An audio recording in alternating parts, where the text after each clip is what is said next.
Hi అండి, welcome back to Kalyani అభిరుచి. ఇవాల్టి స్పెషల్ రెసిపీ సేమియా పాయసం.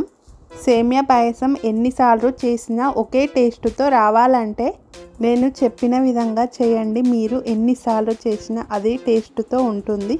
చాలా త్వరగా అయ్యే స్వీట్ రెసిపీ ఇది. దేవుడి దగ్గర నైవేద్యంగా పెట్టడానికి, ఇంటికి ఎవరైనా గెస్టులు వచ్చినప్పుడు త్వరగా చేసే స్వీట్ రెసిపీ ఇది. నేనైతే తరచుగా ఈ సేమియా పాయసాన్ని చేస్తూనే ఉంటాను. నేను చేసే వంటల విధానం మీకు నచ్చితే మా ఛానల్ని సబ్స్క్రైబ్ చేయండి. మా వీడియోస్ని మీ ఫ్రెండ్స్ అండ్ ఫ్యామిలీ మెంబర్స్కి షేర్ చేయండి. ఈ రెసిపీ చూసి మీరు కూడా ట్రై చేస్తే మీకు ఎలా కుదిరిందో నాకు కామెంట్ చేయండి.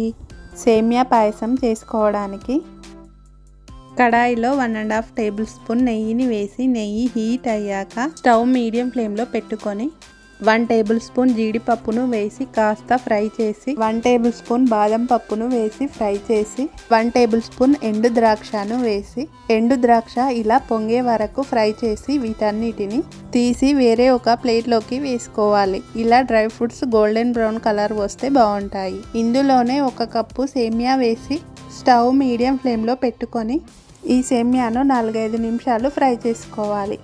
సేమియా ఇలా కాస్త కలర్ మారి ఫ్రై అయితే సరిపోతుంది.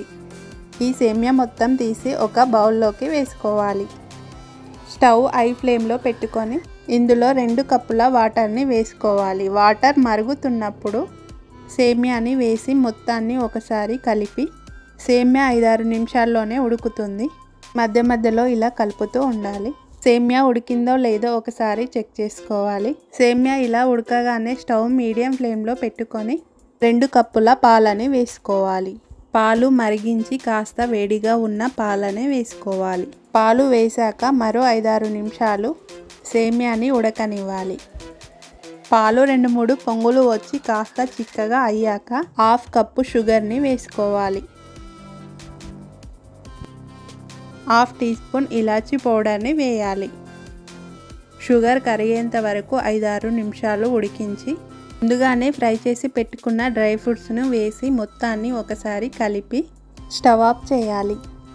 1 కప్పు సేమియాకి 2 కప్పుల వాటర్ని, 2 కప్పుల పాలని, 1/2 కప్పు షుగర్ని, 1.5 టేబుల్ స్పూన్ నెయ్యిని, 3 టేబుల్ స్పూన్ డ్రై ఫ్రూట్స్ని వేశారంటే, ఈ కొలతలతో చేశారంటే ఎన్నిసార్లు చేసినా ఒకే విధంగా కమ్మటి సేమియా పాయసం రెడీ అవుతుంది. మరి ఇంకెందుకు ఆలస్యం, ఒకసారి ఇలా కూడా ట్రై చేయండి. స్వీట్నెస్ తక్కువ తినేవారు 1/2 కప్ కంటే కాస్త తక్కువ షుగర్ని వేయండి. చూస్తుంటేనే తినాలి అనిపిస్తుంది కదా ఈ సేమియా పాయసం.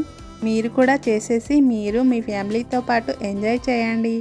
వీడియో చూస్తున్నారు కానీ లైక్ చేయడం, సబ్స్క్రైబ్ చేయడం మర్చిపోతున్నారండి. సబ్స్క్రైబ్ చేసేయండి, ఎంకరేజింగ్గా ఉంటుంది నాకు మరిన్ని అభిరుచులు చేయడానికి. మరో మంచి రెసిపీతో మళ్ళీ కలుద్దాం.